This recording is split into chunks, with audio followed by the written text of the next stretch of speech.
Hello বন্ধুরা, good morning. Papai Sonai lifestyle ব্লগে তোমাদের অনেক স্বাগতম আর অনেক ভালোবাসা জানিয়ে আজকের ব্লগটা শুরু করছি। কেমন আছো তোমরা? আশা করছি তোমরা খুব খুব খুব ভালো আছো আর আমিও খুব ভালো আছি। আর আজকে হচ্ছে 26শে মার্চ, বুধবার। আর এখন সকাল 7:30 বাজে। চা খেয়ে রিফ্রেশ হয়ে গেছি, ছেলেকে স্কুলের জন্য ছাড়া হয়ে গেছে।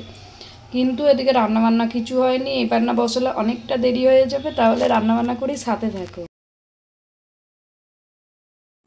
আর এদিকে দেখো, রান্নাঘরে এসে প্রথমে আমি যে কাজটা করি ভাত বসানো, মানে ভাতটা বসিয়ে তারপর কাটাকুটি সম্পূর্ণ কাজকর্মগুলো করি। আর আজকের মেনু একদম সোজা সিম্পল মেনু, ভাত, বিউলির ডাল, আলু পোস্ত। এর থেকে আমাদের বাঙালিদের নিরামিষ খুব ভালো খাবার আর নেই। আমিষের থেকে উত্তম লাগে এক এক সময় বিউলি ডাল, আলু পোস্ত, বিশেষ করে গরমকালে। ওদিকে ভাত বসিয়ে দিলাম, এদিকে বিউলির ডালটা সেদ্ধ বসিয়ে দিচ্ছি, তারপর আলু কাটবো। আর তোমাদের দাদা বেরোবে, ওর জন্য একটু ডালিয়া করে নেব।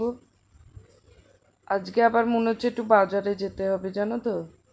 ভেবেছিলাম কালকে যাব, কিন্তু কালকে বৃহস্পতিবারে যখন বাজারে যাই না, একটু চাপই হয়ে যায়। ওই জন্য দেখি আজকে ছেলেকে স্কুল থেকে এনে কেমন সময় সুযোগ করতে পারি, সেই বুঝে মানে স্কুল থেকে এনে বাজারটা যেতে হবে। একার হাতে কাজকর্ম করা হয় তো অনেক সময় খুবই ক্লান্ত হয়ে পড়ি। কিন্তু আমরা যে মা, আমাদের তো ক্লান্ত হলে চলবে না, আমাদের সবসময় অ্যাক্টিভ থাকতে হবে। এখানে সবজিগুলো নাড়াচাড়া করে নিয়েছি। এখানে একদম মানে মাপার, এটা হচ্ছে আমার শাশুড়ির মায়ের চাল মাপতেন, মানে একদম উচ্চে মাপলে 250, লেবেলে মাপলে 200, সেই রকম মাপ করেই নিই। 100, এটা এই পোয়াটায় না আমার খুব সুবিধা হয় মাপজোপ করতে। আজকের এইটার বয়সই প্রায় 50 বছর হয়ে গেল। মানে জিনিসপত্র যদি গুছিয়ে রাখা হয় না, বহুদিন চলে।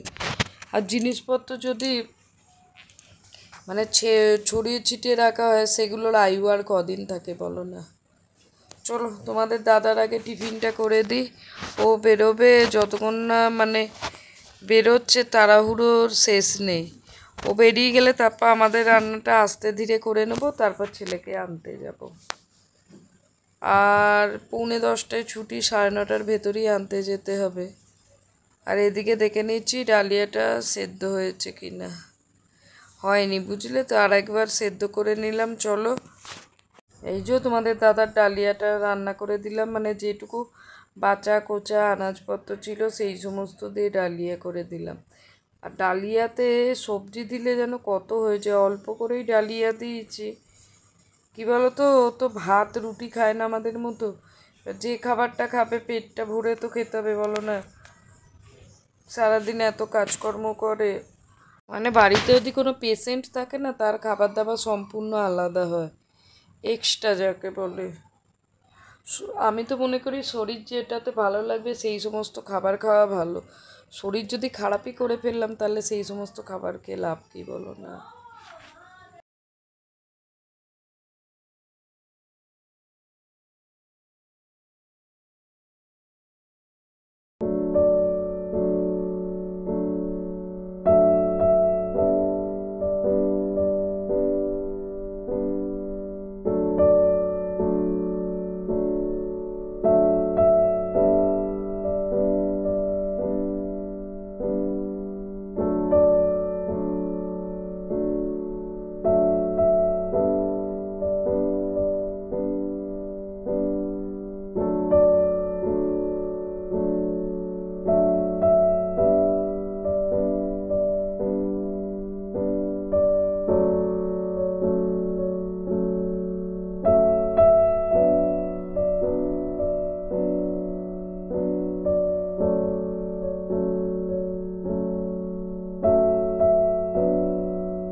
আর এখানে দেখো, আলু পোস্ত করব বলে পোস্ত বেটে নিচ্ছি।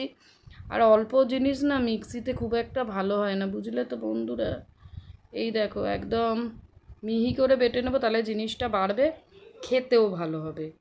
তাহলে চলো পোস্তটা ভালো করে বেটে নিই। পোস্ত দুরকম হবে, আঝালা দিয়ে তুলে নিতে হবে ছোটো ছেলের, তারপর একটু বেশি করে ঝাল দিয়ে বড় ছেলে। দেখো না, একই মায়ের পেটের দুটো সন্তান, কিন্তু দুজনের কত চেঞ্জ। এখন তোমরা বলতে পারো হয়তো ছোট বলে, কিন্তু কী বলো তো, দেখবে একই মায়ের পেটের ভাই বোন, কিন্তু দুজন থাকে দুজনের মতো। অনেক ক্ষেত্রে দেখেছি আমরা দু ভাই বোন দুজনের মনোভাব আলাদা। আমার কর্তারা দু ভাই, তোমাদের দাদার মাথা গরম, বেশি চেঁচামেচি করে, আমার দেওর ঠান্ডা, কথা কম বলে, এরকম সব জায়গায় হয় জানো তো। একই গাছের ফল হলে যে সেই ফল একই রকম হবে এটা কিন্তু নয়। এদিকে তোমাদের সঙ্গে কথা বলতে বলতে দেখো আমার কিন্তু আলু পোস্তটা বসিয়ে দিলাম, আর এদিকে দেখো আলু পোস্তটা করে নিচ্ছি।